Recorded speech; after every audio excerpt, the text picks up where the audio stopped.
you're not who you think you are, and what effect that insight or realization could have on your life.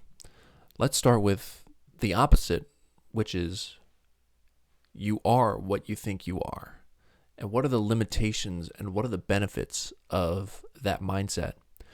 Well, if you are who you think you are, you have the benefit of certainty, or at least the illusion of certainty, in the sense that you don't have to look at it anymore. You say, you identify, you go, oh, I'm this person and I have these preferences and my entire life is based around my identity. That way I can go on to different adventures in life, like just experiencing whatever, forming an opinion about those things, and then ascribing that formed opinion to your identity, therefore adding another layer onto your identity and locking yourself further into that mindset. That's great. You'll go through life and you'll say, oh, I hate chocolate and I love EDM, for example. And if you remain in that state where you're locked into your preferences, your identity, so to pull it out of the source, you have an identity, and then on top of that identity, you have opinions that you've attached to that identity, and then based on your opinions, you have just all of your preferences that you've attached to your opinions. So if you hate chocolate and maybe you had a bad experience with chocolate when you were little or something, then you won't be open to experiencing new possible forms of chocolate in your life. So you'll go out with your friends one night and you guys will be getting ice cream sundaes, or I don't know, maybe you go to a chocolate store or something and you're just like having a terrible time because you don't like chocolate. You've told yourself that you don't like it, and you've reluctantly agreed to going with your friends because you don't want to be seen as a bad friend that denies hanging out and doing certain things with their friends. So that is another realm of identity of like living your life for others that is part of this you are what you think you are. But basically, you have this shitty time at the chocolate store with your friends and they're all loving it. They're enjoying their chocolate and whatever. And you're just sulking around and like people are looking at you like, I don't know, what's this guy's deal? How come he's not open to trying chocolate? And it's not like you're allergic or anything. You just built up that preference. But having that realization, I'm not what I think I am, brings that preference into question. Like, maybe I'm not the person that doesn't like chocolate. Maybe I do. Like, it just starts with a question. It just starts with that insight. Like, and then from there, every solid foundation you've built on this false identity starts falling apart. And so let's say you go through with it a little bit, you question, maybe it's not that I don't like chocolate, it's just that I've told myself that I don't like it. And you briefly suspend that preference, that identity, and you go back to that chocolate store with your friends and you try a piece of chocolate, and it's like an incredible sensation. Like, oh my God, I can't believe that this, like, chocolate actually bangs, bro. Like, this shit fire. And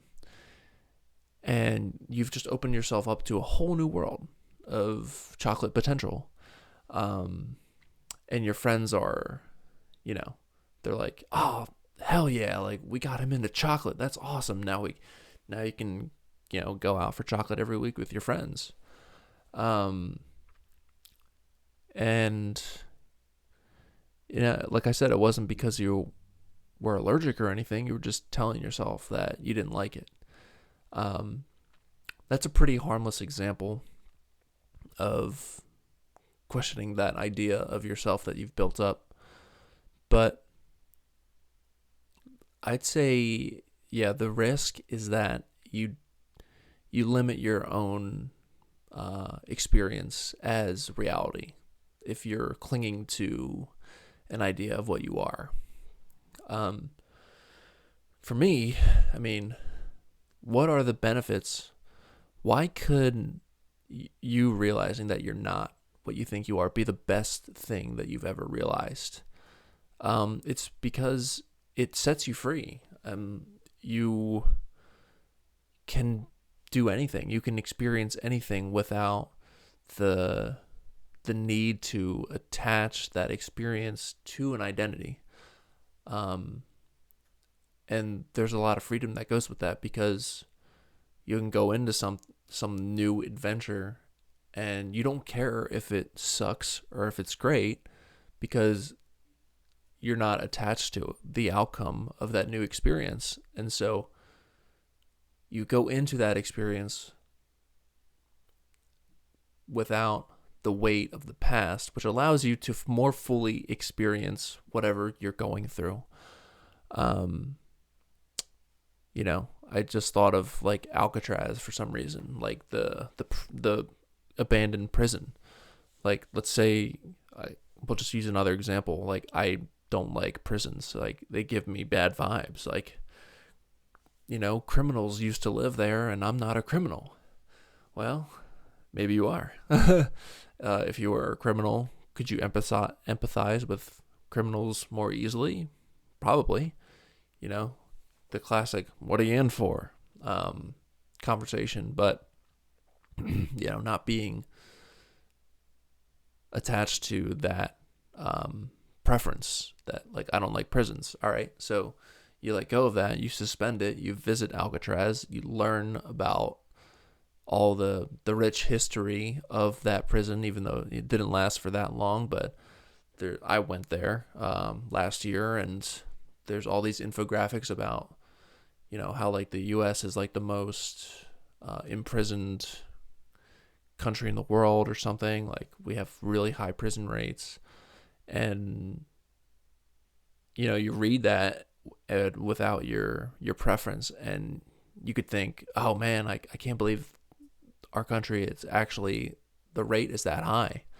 And then you start Googling, like, why is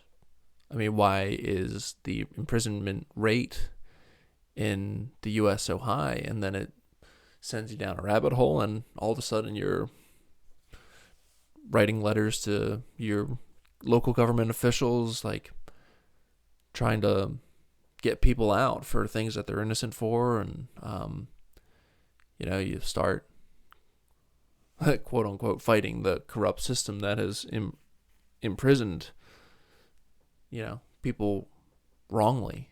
And it all started from that questioning of identity. And there's all, that's some pretty specific examples, but I think the main point is just the weight that's lifted when you drop that idea of you. So someone could say, very easily, like, be against this. You're not who you think you are. Well, of course I am who I think I am. Like, I am my race. Like, I'm Asian or I'm black because my skin's black. I mean, in the concept of race, yeah, you are that. But what about the concept of race? Have you looked at that? Have you questioned what is race? Like, what is skin color? Or what is skin? Why is different skins different colors? They're all just expressions of reality, which is like, it's like a shell. It's like an outer layer of what you actually are, which is just the awareness of reality. Like, everything is the awareness of itself. And, saying that you think you are this race, like you have the potential to generalize people in other races, and you have the potential to generalize people in your race. And that's a huge, issue throughout human history. People think, like white people think they're white, and therefore they saw other races as inferior or as a certain idea. It's just causing that separation between you and yourself, which is the other person, which is a reflection of you, just in a different skin color. Their face looks different, their hair looks different. But those are all just outward expressions of the unlimited potential of now. Borders and ideas just kind of fall to the wayside once you strip everything down. And it's really an amazing thing to be free, to not attach yourself to anything or anyone. You just let the flow of the universe, life, the flow of yourself fly or sink or drown or do whatever, because it doesn't matter what you're doing. You're just existing each moment in its entirety more fully, because you're not as attached. You're not shackled by your thoughts. Thoughts are great. It's great to think things. It's great to use thought as a tool to better service this world. But it's just the over-attachment and over-investment in thought that causes a lot of suffering that I see, and a lot of suffering in myself. Like that, I could say that outwardly I see all this is coming from identity, but really, like, my strongest point is that I saw it in myself. I saw this. I was separating myself. I was having certainty about who I was. And it's been the realization that certainty does not exist at all. Was pretty scary at first to come to terms with it, but it's just how tired are you of creating your own suffering? And I got really tired of it. I got absolutely fed up with it, to the point where I pushed past that scariness, and I realized that I'm not who I think I am, and I am whatever I am. I have no idea what that is, but it feels pretty good to know that. So hopefully, or not hopefully, if this affected you in any other way, you can talk to me about it, or just ponder it yourself. So yeah, that's a new little thing I'm doing. It's not part of my podcast or anything. It's just doing little tidbits of talking points about freedom, authenticity, empowerment. Cool shit. So we'll see where it goes.